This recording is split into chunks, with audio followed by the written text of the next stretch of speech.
ayat yang ke-7. Yeremia 29 ayat 27. Jikalau sudah ditemukan, kita akan sama-sama baca ayat firman Tuhan, satu ayat. Yeremia 29 ayat yang ke-7. Jikalau sudah ditemukan, katakan amin. Kita akan baca dengan hitungan ketiga. 1, 2, 3. Usahakanlah kesejahteraan kota kemana kamu aku buat, dan berdoalah untuk kota itu kepada Tuhan, sebab kesejahteraannya adalah kesejahteraan kamu. Puji Tuhan. Bapak Ibu Saudaraku, dua hal yang mau kita garis bawahi di sini adalah usahakan, dan yang kedua berdoalah. Hari ini firman ini datang kepada kita, sebab kejadian ini adalah ketika bangsa Israel sedang dibuang ke Babel. Di sana mereka mengalami penderitaan. Di sana mereka mengalami kesusahan. Lalu datanglah firman Tuhan ini melalui Nabi Yeremia kepada orang-orang Israel yang ikut dibawa ke sana di dalam pembuangan. Maka di sana dikatakan, usahakanlah kesejahteraan kota kemana kamu aku buang, dan berdoalah untuk kota itu kepada Tuhan, sebab kesejahteraan adalah kesejahteraan. Itu sekali ketika mereka dibuang merasakan penderitaan. Kalau kita dengar tadi kesaksian Ibu Simanjuntak Huta Barat bahwa desa mereka atau kampung mereka sedang dilanda banjir. Bisa kita bayangkan keadaan mereka di sana. Bisa kita bayangkan penderitaan yang mereka rasakan di sana. Begitulah digambarkan saudara keadaan bangsa Israel ketika mereka dibuang ke Babel waktu ini. Lalu Tuhan melihat keadaan mereka ini, dan Tuhan berbelas kasihan mau melepaskan mereka dan akan membawa kembali ke tanah leluhur mereka, adalah di Yerusalem, saudara-saudara yang dikasihi Tuhan. Nah, saudaraku yang dikasihi Tuhan, yang mau kita lihat, yang mau kita bawa di dalam kehidupan kita, apalagi sekarang ini, sekarang 24 ya, tanggal 24. 3 hari lagi pilkada.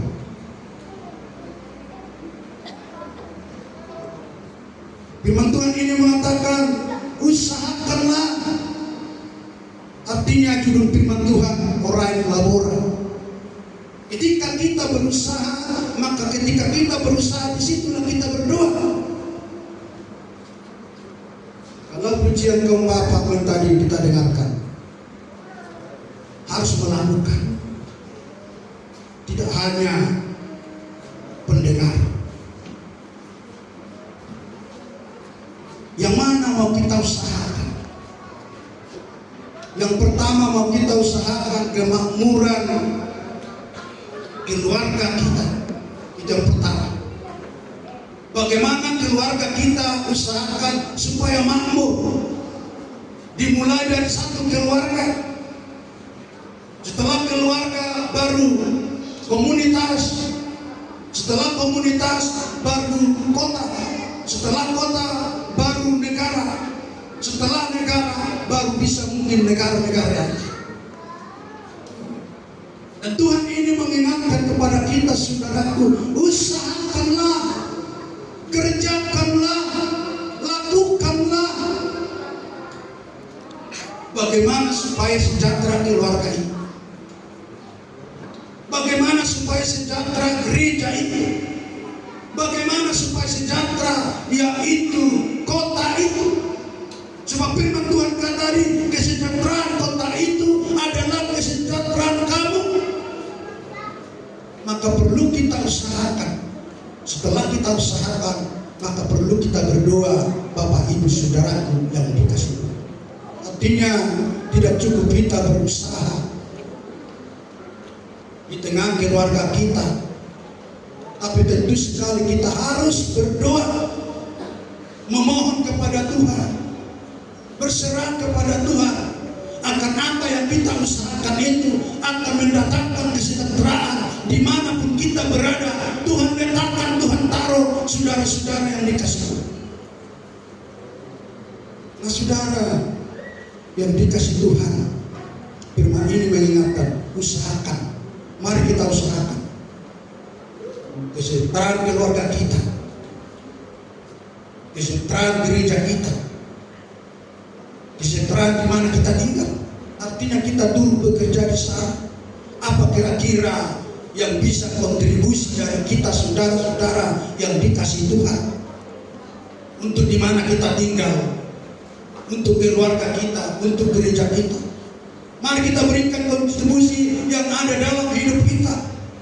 Sebab kita, saudaraku yang dikasihi Tuhan, harus ikut berperan di sana, harus ikut ambil andil di sana, agar kesejahteraan itu tercipta melalui doa-doa kita nanti kepada Tuhan, saudara-saudaraku yang dikasihi oleh Tuhan.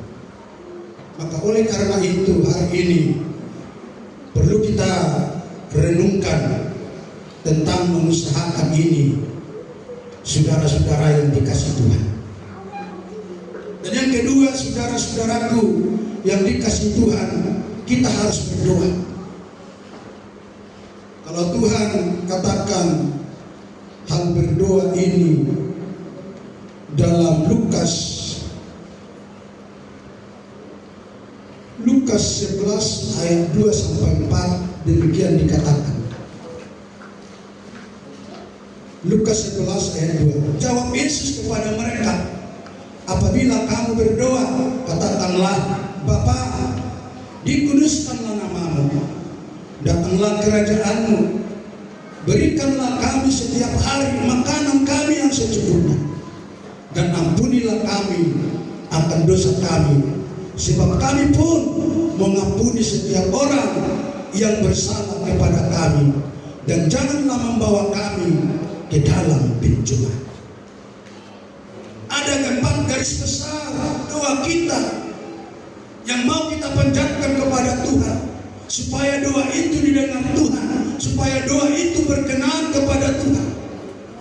Yang pertama, Tuhan katakan, dikuduskan nama Tuhan sehingga datang kerajaan. Maka ketika kita menguduskan Tuhan, menguduskan Allah, akan datang diturunkan berkat bagi apa yang kita usahakan tadi, bagi apa yang kita kerjakan tadi, bagi apa yang kita lakukan tadi, saudara-saudaraku yang dikasihi. Maka yang pertama, saudara yang dikasihi Tuhan, kita berdoa, mari kita berkata, dikuduskanlah Bapa di sorga. Setelah itu kita meminta untuk memberikan setiap hari makanan kita. Artinya kalau Tuhan berikan kita makanan setiap hari secukupnya, itu yang menjadi berkat yang sempurna yang sejati dalam setiap hidup kita. Kenapa Tuhan tidak pernah berkelebihan memberikan manna kepada bangsa Israel? Ketika itu berkelebihan, nanti itu akan berulang, maka akan terbuang sia-sia. Sebab Tuhan kita itu adalah manajemen yang luar biasa. Tidak lebih tidak kurang dia berikan saudaraku yang dikasih Tuhan. Tapi Tuhan berikan selalu cukup. Kalau berbicara secara secukupnya saudaraku, itulah sesungguhnya yang benar. Sama dengan kita makan, harus secukupnya. Kalau berkelebihan, mungkin kita akan merasakan sakit. Perut kita akan sakit. Maka ketika dulu orang tua mulu pagura-kuro Allah lidahan, aku orang bodoh marhosor Romana video itu mah, bodoh itu soalnya ibadah, karena naung mahana taribadi, ada tu orang mungkin, saja dulu sol, malu mana, apa binai mau pacong, tak sedang bolu mana baru, gaya bikin bolu pi bahasa lain. Nah saudara-saudara yang dikasih Tuhan, kalau berlebihan itu tidak baik. Kalau kekurangan pun itu tidak baik. Tetapi Tuhan katakan secukupnya. Haleluya. Kalau sudah secukupnya, saya kira itu tidak ada lagi yang melampaui secukupnya. Mau makan kita cukup, mau minum kita cukup, mau pakaian kita cukup, mau berjalan kita cukup. Secukupnya yang Tuhan berikan. Secukupnya ini, saudara-saudara yang dikasih Tuhan, perlu kita renungkan dalam hidup kita. Artinya itu kalau secukupnya bukan saudara-saudara keinginan kita, tetapi sesungguhnya biarlah kehendak Tuhan supaya itu menjadi cukup di dalam setiap hidup kita, keluarga lepas keluarga. Puji Tuhan. Haleluya. Oleh karena itu, saudaraku yang dikasih Tuhan, hari ini dan ampunilah kami akan dosa kami. Lalu kita memohon biar kita diampuni segala dosa-dosa kita. Seperti pujian tadi, tidak cukup 7 kali, tapi dikatakan firman Tuhan 70 kali 7. Kita mengampuni saudara kita. Supaya apa? Supaya cukup. Lalu itu berkenan kepada Tuhan. Sebenarnya yang diinginkan Tuhan, setiap itu berkenan kepada Tuhan, maka itu yang menjadi cukup. Tapi ketika itu tidak berkenan kepada Tuhan, maka itu tidak cukup. Maka sering kita lihat cukup saudaraku yang dikasih Tuhan, sebab keinginan kita, keinginan daging yang sesungguhnya tidak berkenan kepada Tuhan. Maka itu tidak cukup dalam hidup kita. Kalau seandainya cukup kita berikan dari hidup kita hanya kepada Tuhan, maka itu akan cukup saudara-saudaraku, dan kita tidak akan mengeluh di dalam setiap kehidupan kita, keluarga maupun pribadi atas pribadi. Nah hari ini firman ini mengajari kita saudara-saudaraku yang dikasih Tuhan. Pada hari ini firman ini, seperti saya katakan tadi pembuka, saudaraku kita usahakan. Saya senang mendengarkan kesaksian tadi. Ketika mereka sudah dengar di sana, mereka berkumpul yang di sini mengusahakan bagaimana untuk membantu di kampung mereka. Mereka tidak hanya penonton saja, tidak melihat saja, tapi mereka melakukan adalah usaha.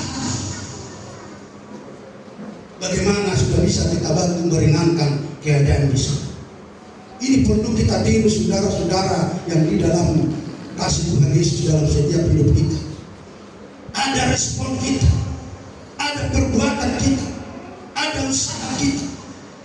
Usaha itu bukan dilihat dari segi banyaknya, tapi usaha itu dari setiap ketulusan kita pribadi lepas pribadi. Haleluya. Haleluya. Ketulusan hati kita. Maka diajar Tuhan untuk memberi itu jangan dengan paksaan, tetapi dengan hati yang tulus memberi kepada Tuhan. Maka itu yang berkenan kepada Tuhan. Saudara-saudara yang dikasih, berikan dengan hati yang tulus. Nah, hari ini firman ini, saudara yang dikasih Tuhan dikatakan, usahakanlah kesejahteraan pertama. Dan itu menyinggung sedikit bagaimana supaya kota kita Batam maju, supaya kota kita Batam damai, supaya kota kita Batam tenteram. Mari kita sama-sama jaga, sehingga saudara dan saya tidak terganggu tidak terhambat untuk datang berdoa kepada Tuhan. Kalau Batam tidak aman, maka kita tidak akan bisa duduk begini dengan enak mendengarkan firman Tuhan. Kalau Batam huru hara, maka kita tidak bisa terang, tidak bisa datang ke gereja untuk memuliakan Tuhan. Maka oleh karena itu saudara yang dikasih Tuhan, seperti firman Tuhan yang diajarkan itu, ketika Yeremia mengirim surat kepada mereka itu, tujuannya saudaraku yang sebenarnya adalah untuk memilih pemimpin mereka yang mau mendengarkan suara Tuhan, yang mau mendengarkan suara Allah. Dan firman dan surat ini dituliskan, jangan pilih si A, si B yang tidak sesuai dengan firman, yang tidak kuutus, kata firman Tuhan. Nah saudara-saudara yang dikasih Tuhan, perlu kita sebagai anak-anak Tuhan pilih yang takut akan Tuhan. Usahakan yang memiliki kasih seperti kasih Yesus. Usahakan yang mengerti tentang cinta Tuhan Kristus. Jangan asal kita pilih. Jangan nanti ketika ada menghasilkan uang lalu kita terima. Tidak, saudara. Adakah dia memiliki kasih seperti kasih Kristus? Adakah dia takut seperti takut kepada Kristus? Itu saudara. Nah, Bapak Ibu saudara yang dikasih Tuhan, agar bagaimana? Makanya dalam 2 hari ini saya diundang pertemuan, lalu saya sampaikan di pertemuan calon gubernur dan wali kota. Kalau dari kami tidak banyak, tegakkan itu Pancasila, yaitu ketuhanan yang pertama. Kalau pemimpin itu menegakkan Pancasila, maka kita tidak ada lagi saudara-saudara terganggu untuk beribadah. Tidak ada lagi penistaan agama saudara-saudara. Tidak ada lagi berkata di salib itu ada jin, tidak ada saudara-saudara. Kalau ditegakkan Pancasila.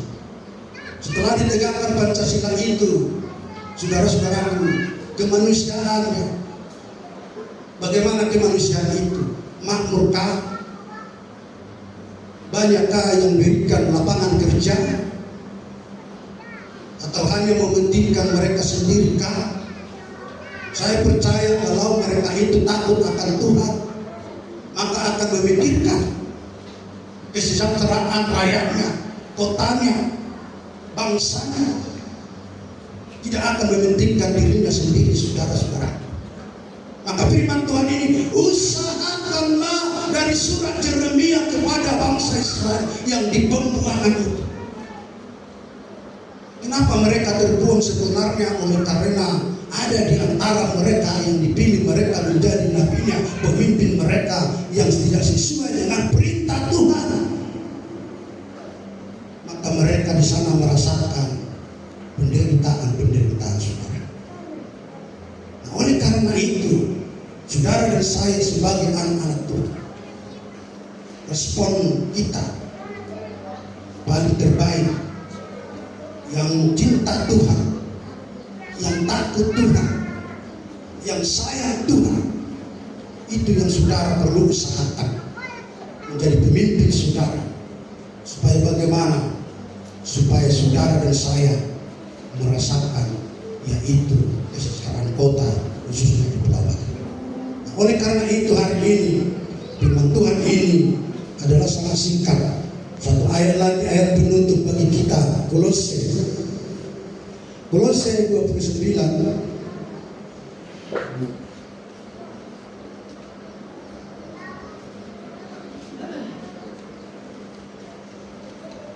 Kolose 3 ayat 17. Demikian dikatakan, ayat penutup bagi kita. Dan segala sesuatu yang kau lakukan dengan perkataan atau perbuatan Lakukanlah semuanya itu dalam nama Tuhan Yesus. Sekali lagi kami bacakan. Dan segala sesuatu yang kamu lakukan dengan perkataan atau perbuatan, lakukanlah semuanya itu dalam nama Tuhan Yesus, sambil mengucap syukur oleh Dia kepada Allah Bapa kita.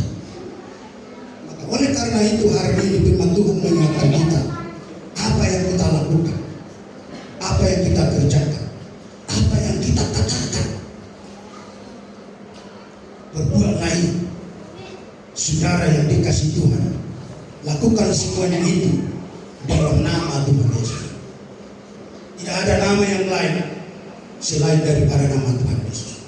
Dan saya akan percaya apa yang kita katakan, apa yang kita perbuat, apa yang kita lakukan, kalau di dalam nama Tuhan Yesus, maka itu akan benar, maka itu akan sempurna, maka itu akan membawa berkah, maka itu akan membawa dampak bagi keluarga kita, bagi pribadi kita, bagi kota kita, di mana kita dibuang Tuhan. Sebab saudara dan saya adalah di Pulau Batam ini, adalah yang dibuang ke Pulau Batam ini. Kalau asli saudara mungkin dari Toba, ada dari Medan, ada dari Santa, Sidikala, Balige, Tarutung, dan Sipoholong, ada dari Sipurga, ada dari tempat yang lain. Tapi Tuhan katakan hari ini, usahakanlah kemana kamu buang. Dan kita dibuang ke Pulau Batam, saudara. Mari kita usahakan, saudara-saudara. Kita berdoa bagi kota kita, kita berdoa bagi bangsa kita berdoa bagi negara kita berdoa bagi pemimpin-pemimpin kita, dari mulai atas sampai terbawah, supaya mereka diberikan hikmat marifat dari surga. Mereka memimpin negara kita ini sesuai dengan Pancasila Republik Indonesia. Tidak semena-mena, saudara-saudara. Saya yakin percaya kalau pemimpin kita menjalankan yaitu Pancasila, tidak ada lagi orang beribadah di Gusu, tidak ada lagi orang beribadah di Tindas. Tapi ketika itu mereka menjalankan Pancasila, saudaraku yang kasih. Lalu saya tanya, kalau itu 2 menteri itu, 3 menteri itu di tangan siapa? Lalu orang itu berbilang di tangan wakil. Saudara tahu? Wakil zaman Jokowi. Saudara tahu? Wakil-wakil.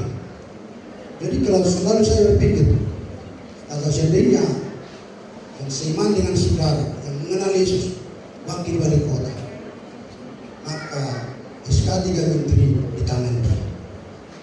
Saya percaya itu. Ketika di tangan dia, kebebasan beribadah beragama itu akan ada dikatakan bagi setiap orang pemulung. Tidak peduli itu agama yang lain, sesuai semua negara agama yang ada, diakui 6 negara agama di Republik Indonesia ini, maka itu semua akan bebas beribadah, saudara-saudara yang dikasih Tuhan. Ketika kami banyak komunikasi, itu semua Pak, kalau saya melihat itu perizinan sangat sulit. Lalu mereka bilang akan kita coba ketika pemimpin yang takut akan Tuhan menjadi nomor 2 di kota Batam. Kita doakan mereka, siapapun mereka, pemimpin nomor 2 di kota Batam menjadi pemimpin yang takut kepada Tuhan, yang mengayomi seluruh masyarakat yang ada di Pulau Batam ini. Maka kita akan sejahtera, damai, tentram, bisa berbakti beribadah sesuai kepercayaan kita masing-masing, saudara. Inilah pesan Tuhan, sebagaimana pesan kepada bangsa Israel ketika mereka dibuang, sekaligus menjadi pesan bagi kita untuk kita ingat bahwa nanti tanggal 27 jangan ada yang lupa. Haleluya. Berikan suaramu, usahakan datang ke TPS untuk yang bisa membuat negara kita atau kota kita ini maju. Kalau hari itu kami pergi ke Polda untuk Kamtibmas, jadi sekarang saya menjadi satu anggota Kamtibmas dari Polda untuk menjaga keamanan. Dan mereka sampaikan, Pak Pendeta, nanti sampaikan pada minggu terakhir setiap gereja jangan ada yang kotor. Sebab gereja tidak anti politik. Kenapa saya katakan demikian? Kita lihat itu ketika seorang murid Tuhan berkata, apakah layak diberikan pajak kepada negara? Layak. Kata Yesus katakan, bayar pajak. Berikanlah kepada negara dan berikanlah kepada Tuhan. Artinya saudara-saudara yang dikasih Tuhan, saudara dan saya tidak boleh energi untuk politik. Sebab kenapa? Tuhan pun sudah memberikan itu pandangan bagi saudara saya, berikan pajak. Bahwa negara kita atau kota kita ini yang menjalankan adalah politik. Ada pemimpin. Maka ketika ada pemimpin itu, maka itu harus kita hormati, harus kita hargai. Sebab mereka itu pun juga adalah pilihan dan utusan Tuhan, saudara-saudaraku, untuk memimpin kota, negara, dan bangsa ini, saudara-saudara. Maka oleh karena itu, mari kita senantiasa berdoa kepada Tuhan supaya kita diberikan damai dan terang pada hari pilkada ini. Lalu daerah kita ini menjadi daerah yang berkenan kepada Tuhan. Haleluya. Mari kita bangkit berdiri dan kita berdoa kepada Tuhan.